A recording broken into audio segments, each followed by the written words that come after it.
One other little nugget here I want to bring up, and this isn't necessarily news, but you and I have talked several different times, mainly on other types of programming, just about like you see these big bet things that come through on Twitter, and it's like, hey, person X put down 200K on this, or hey, person X took a bet of 350,000 on this, et cetera, et cetera.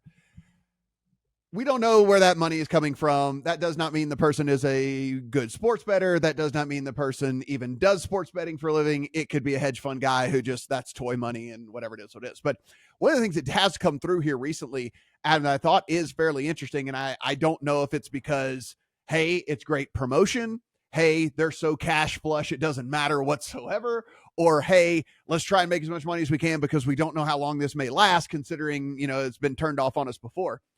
But Hard Rock is taking massive bets, and Hard Rock is taking massive bets on bets that even like the likes of Circa and all these other ones like wouldn't take. They're taking like $1 million first half bets on games and things like that, where you don't see this type of stuff outside of the Super Bowl here in Vegas. And like, it's marketing. Sure. I mean, and the reason is like, this is not even getting fed out by the usual mediums. Like they're posting it on their own. Like they're literally putting out on their own Twitter, like, hey, we just took $1 million first half bet on this game and whatever and all this stuff.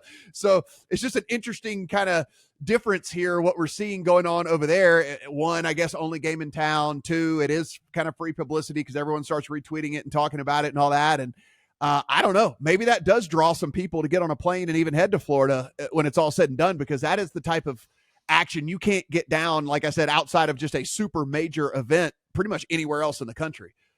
Yeah, understand something when you see that.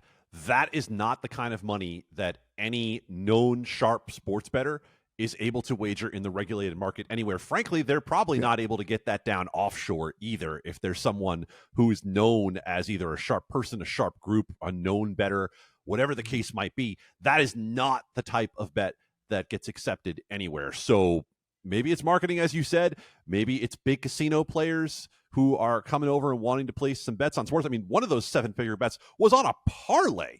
So that is something that is of note as well. Keep in mind, the Seminole Tribe operating the Hard Rock casinos in Florida.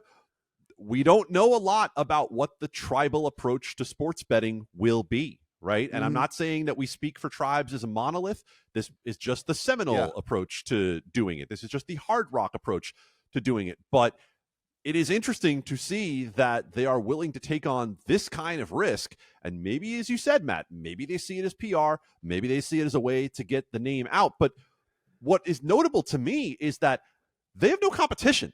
Right. This is not a matter of we're trying to get you into Hard Rock Bet so that you don't go with DraftKings or FanDuel. You can't play with DraftKings or FanDuel in Florida. Now, maybe it's we're trying to get you out of the offshore market. Maybe it's we're trying to take you away from whatever bookie you have. But again, there aren't a lot of bookies out there who are taking $1 million wagers either. So it really is something to watch.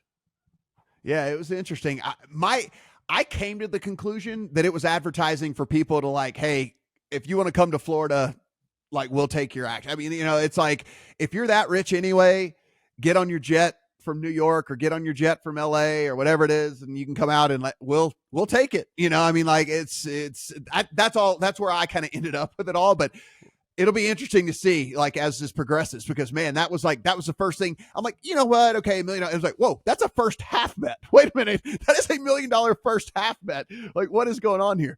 Well, and keep in mind, it was only a couple of years ago that we had the proxy betting violation in New Jersey for someone being allowed to bet from where?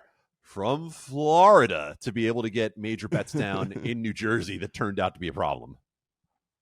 Yeah, it's interesting. We'll certainly update you guys like here over the next month or so to see if those are still popping up out there, or if they maybe pump the brakes a little bit on all of that. But it was just some interesting stuff that I saw come through this week as well here in this crazy sports betting industry that we have going on. He is Adam Candee. You can find him over on the Twitter machine, Adam Candee, 2 E's, no Y. I'm Matt Brown, M2, over on all the little social things if you want to follow me because you hate yourself. And of course, legalsportsreport.com for all of the words for all of these stories that we talk about. Go in, please take the time, read in depth for all the great work that Adam and company are doing over there. For Adam, I'm Matt. Talk to you guys next week.